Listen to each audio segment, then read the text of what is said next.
Now we go over to the British. The only new plane they have is the Canberra B Mark 6.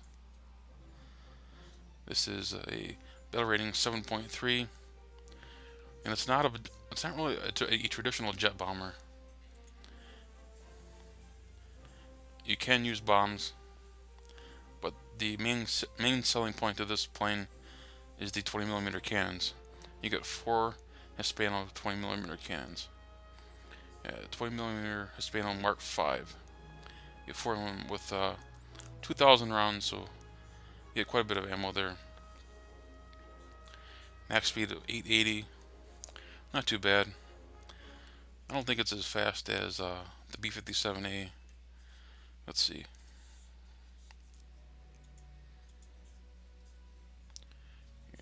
Yeah, the B-57A is a little bit faster. The Canberra is a little slower. But the main selling point of that will be the 20mm cannons.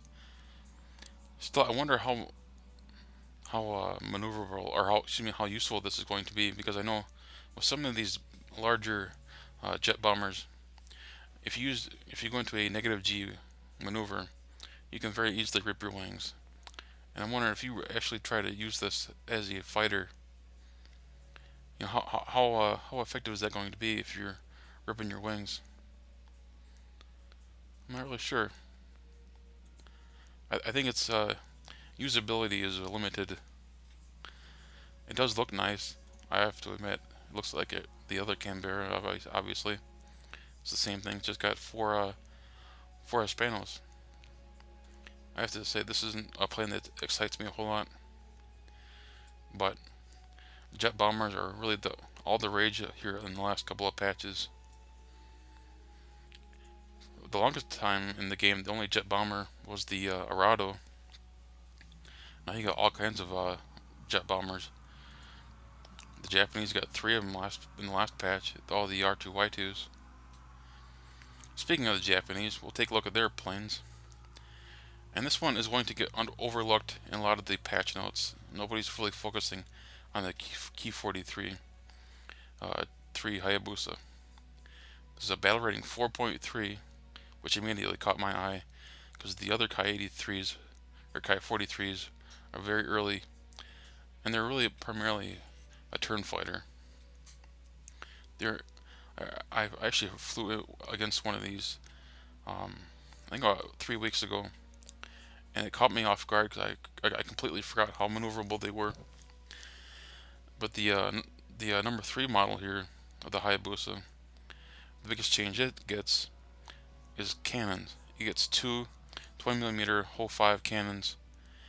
The only bad part about it is the ammunition count. You only get 120 rounds.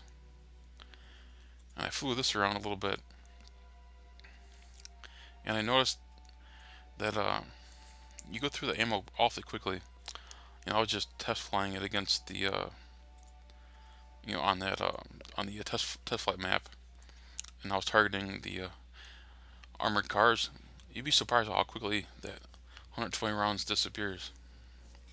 And you don't have machine guns to back you up, so if you run out of cannon ammunition, you're done. You have to return to base. Of course, it takes off incredibly quickly. You have to remember the Hayabusa is a very lightweight aircraft. Excuse me. I'm getting a little dry in the mouth, if you can tell. I don't usually talk this long, all in one shot. Cockpit view, awesome. Very nice, clean.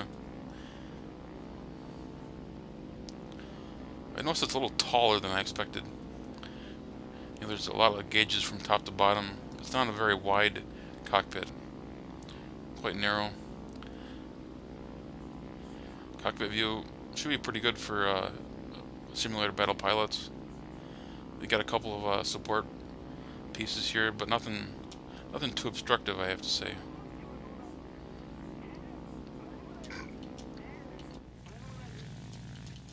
Climb rate of this thing is actually pretty good. It's better than I expected. You can see the altitude meter just flying. This is at a 20-degree angle, and then, again, this is stock. So just imagine what you can do with this fully upgraded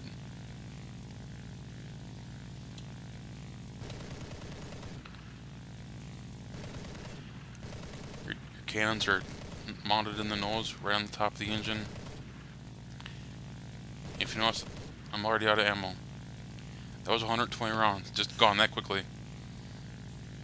So, you're going to have to use your ammo very sparingly here. And the last plane is the J2M3 Raiden. There's a battle rating 5.0. It has 4 20mm cannons with 800 rounds. I suspect this is going to get a lot more interest than the Hayabusa. It does remind me of some of the other Japanese aircraft in the design, but it also reminds me a little bit of some of the Russian airplanes, and and just the way that it's curved. It reminds me a little bit of the Ishaks, just a little bit. It's awfully short from front to tail. We'll take the Raiden out for a quick test flight.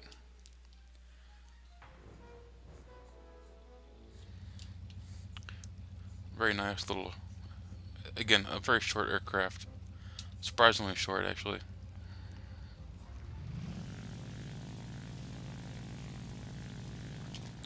Going to cockpit view. There's a lot more obstructions in this cockpit than some of the other planes that I've looked at today. Got all kinds of support structure here. Pick the aircraft gear up, and we're off. Cockpit's very green. Wow, that's a lot of green. Kind of makes you wish you could read Japanese. You can read what all this stuff is.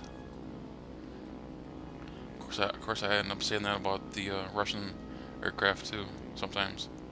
Or so I could read Russian. All kinds of buttons and switches.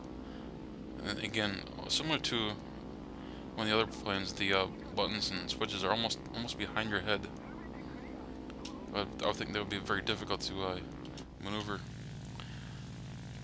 and use those buttons and switches.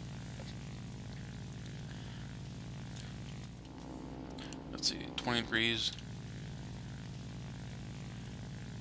The climb rate's not bad. It's not as good as I expected. You know, for a plane that was supposedly used as a bomber interceptor, the climb rate's not as amazing as I expected. It's a little disappointing. However, as with all aircraft, once you get the upgrades, I'm pretty sure you'll have a whole nother plane on your hands. Remember when the Ki-84s first came out? Couldn't stand them. They climbed like crap. But after you get the upgrades, holy cow, you had a beast of a plane on your hands.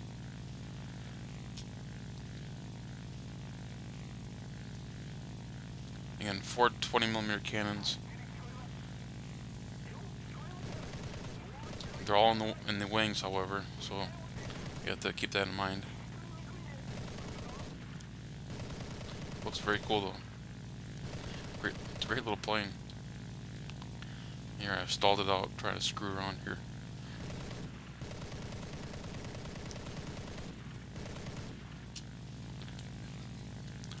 It looks very nice.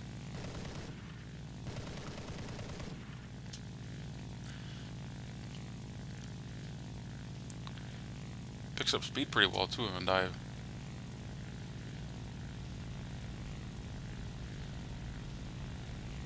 I'm not really going to do a dive test from 4K, but you can see it does pick up speed pretty well. Not quite as much as I expected. But again, stock plane, once you get the upgrades, much better performance, I would imagine. Anyway, guys, that about wraps it up. There aren't a whole lot of new airplanes in the 1.45 dev server patch. They may add new ones later, but right now this is about it. Thanks for watching. Leave a comment in the section below. And if you're new to the channel, subscribe. Take care, guys.